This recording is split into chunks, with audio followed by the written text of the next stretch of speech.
ભારત સેવાશ્રમ સંચાલિત ગુરુકુળ વિદ્યાપીઠ નવરત ધમણવાડા ગુજરાતી માધ્યમ પ્રાથમિક વિભાગ દ્વારા સપ્તરંગી શિક્ષણ મેળાનું આયોજન કરવામાં આવ્યું। આજ રોજ ભારત સેવાશ્રમ સંઘના ઓલ ઇન્ડિયા જોઈન્ટ સેક્રેટરી પ. સ્વામી શ્રી અંબરીશાનંદજી તથા ગણેશોત્સવ સમિતિના પ્રમુખ શ્રી અનિલભાઈ બિસ્કિટવાલાના વરદ હસ્તે ઉદ્ઘાટન કરવામાં આવ્યું।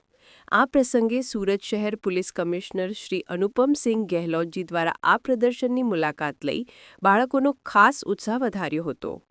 બાળકોમાં સર્જનાત્મક શક્તિનું સર્જન થાય અને તેઓમાં રહેલ પ્રતિભા લોકો સમક્ષ રજૂ કરવાના હેતુસર આ મેળાનું આયોજન કરવામાં આવ્યું। લગભગ 300 જેટલા બાળકોએ આ મેળામાં શાળાના શિક્ષકોના માર્ગદર્શન હેઠળ વિજ્ઞાન, ગણિત, સાહિત્ય, ગુજરાતી ભાષા, અંગ્રેજી ભાષાના પ્રોજેક્ટ રજૂ કર્યા તેમજ ભારત દર્શન, ભૂત બંગલો, બ્રહ્માંડ, રામ દરબાર ત્યાંના મુખ્ય આકર્ષણો બન્યા હતા। આ પ્રસંગે ગુરુકુલ સંકુલના તમામ આચાર્યો ઉપસ્થિત રહ્યા હતા।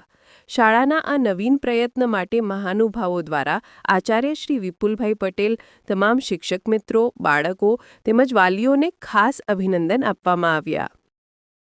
નમસ્તે મિત્રો, ગુડ મોર્નિંગ, સુપ્રભાતમ। હું સ્વામી અંબરીશાનંદજી મહારાજ ભારત સેવાશ્રમ સંઘ સંચાલિત ગુરુકુળ વિદ્યાપીઠ નવ ધમણવાડા ગુજરાતી માધ્યમ શાળાના હું પ્રેસિડેન્ટ છું, સંચાલક છું। ભારત સેવાશ્રમ સંઘ સુરતમાં 1941થી અનેકવિધ પ્રવૃત્તિ કરે છે। એની અંદર આપ સૌ જાણો છો કે ગણપતિ ઉત્સવ સુરત શહેરમાં ઉજવાય છે વર્ષોથી, જે હિન્દુ મિલન મંદિર ભારત સેવાશ્રમ સંઘમાંથી શરૂઆત થઈ હતી।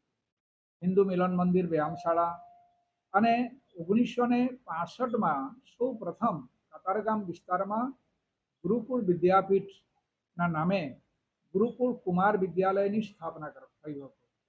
ત્યાર પછી 1970માં ગુરુકુળ કન્યા વિદ્યાલયનું સ્થાપના થઈ અને ત્યાર પછી 1988માં ગુરુકુળ વિદ્યાપીઠ નવ ધમણવાલા ગુજરાતી માધ્યમ સ્કૂલ અને સાથે સાથે બીટી ચોકસી ઇંગ્લિશ મીડિયમ સ્કૂલની શરૂઆત થઈ। આ રીતે ભારત સેવાશ્રમ સંઘ સમગ્ર સુરત શહેરમાં શૈક્ષણિક ક્ષેત્રે પણ બહુ જ એક આગવી પ્રદાન કરી રહ્યું છે।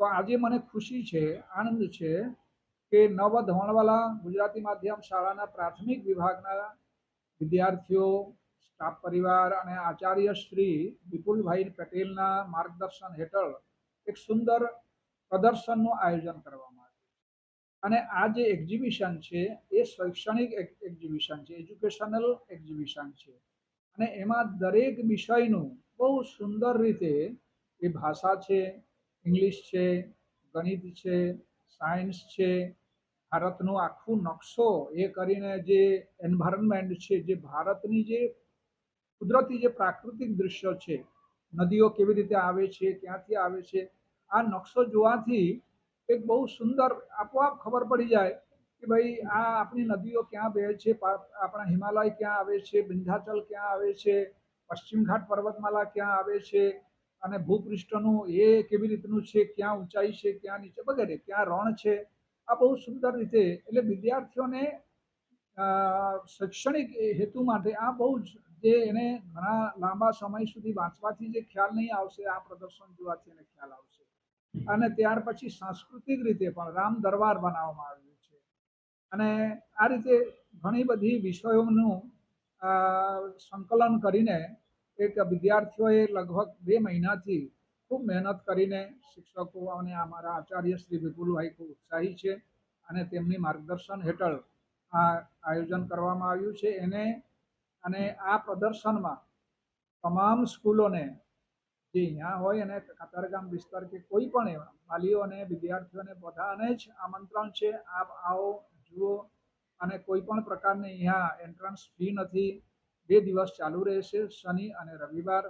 જરૂર વિદ્યાર્થીઓ લાભ લે તો એની જે ક્રિએટિવિટી છે એ બહાર આવશે અને બધાને ખ્યાલ આવશે। તોને ખૂબ ખૂબ ધન્યવાદ આપું છું, આભાર, અભિનંદન। Bureau report, LK star news, Surat.